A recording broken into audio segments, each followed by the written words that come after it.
এবং আমি বিশ্বাস করি এই ডাইনি খুনি হাসিনার পতন আপনারা আগামী এক সপ্তাহের মধ্যে আপনারা দেখবেন তার পতন হয়ে গেছে ইনশাল্লাহ, এবং সে মালদ্বীপে চলে যাচ্ছে ইতিমধ্যে খবর পেয়েছি। এবং জামাতের ব্যাপারে যেহেতু তারেক রহমান এখানে, ওনার কোনো বক্তব্য আছে কিনা বা আপনাদের কাছে? আমি তো দলের ভারপ্রাপ্ত দলের চেয়ারপারসনের উপদেষ্টা, তো অফকোর্স এটা আমার দল, আমি যেখানে এটা যুক্তরাজ্য বিএনপিরও সভাপতি, তো দল তো তারেক রহমান তো বলেছেন উনি প্রাইম মিনিস্টার হতে চান না। আপনি বক্তব্যটা নিশ্চয়ই শুনেছেন। উনি জনগণের হাতে আন্দোলন এবং এই আন্দোলনকারীর পাশে আমাদেরকে থাকার জন্য বলছেন, এই জন্য আমরা এখানে থাকছি। এবং আমরা এখন বিএনপি বলেন, জামাতে ইসলাম বা আন্দোলনকারী যত দল হবে যোগ্যপথ আন্দোলনে বা আমাদের একসাথে যে আন্দোলন হচ্ছে, আমরা সবাই একে অন্যের পাশে আছি। এটা ধন্যবাদ। বর্তমান পরিস্থিতি নিয়ে আপনাদের বর্তমান পরিস্থিতি, তারা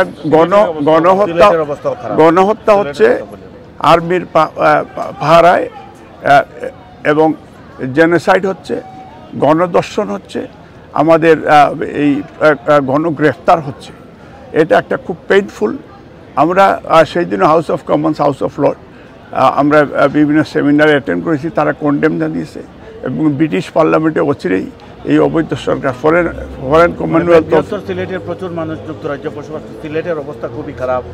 ইউনিভার্সিটি কলেজগুলো, আপনি সিলেটের জনগণের উদ্দেশ্যে? আমরা সিলেটের জনগণকে বলতে চাই যে সিলেট, খুলনা বা যত জায়গায় যে আন্দোলন হচ্ছে, মানুষ সেইখানে গুম হচ্ছে, খুন হচ্ছে, আপনারা দলমত নির্বিশেষে সেই আন্দোলনকারীদের পাশে থাকুন এবং সেই গুম পরিবারকে আপনারা সান্ত্বনা দেন।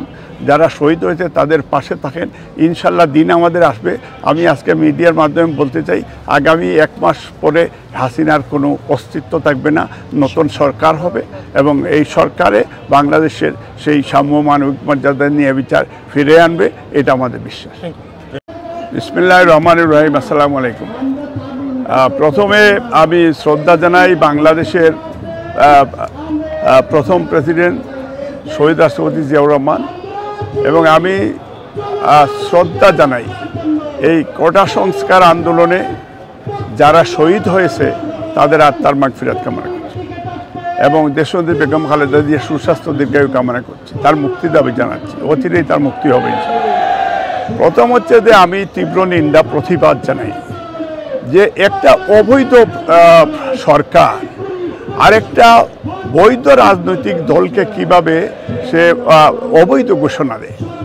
এটার সাথে বাংলাদেশের জনগণ, কারণ এটা আমি মনে করি যে বাংলাদেশের জনগণ, সাংবাদিক এবং রাজনৈতিক নেতৃবৃন্দ, এটা একটা তামাশা, নাটক, ড্রামা, আন্দোলনকে ডাইভার্ট করার জন্য তার একটা নোংরা কৌশল। এইটা তার স্বামীর বাড়ি ভারত, তারাই পরামর্শ দিয়েছেন হয়তো। আমি আশা করি এটা বাংলাদেশের জনগণ টের পেয়েছে।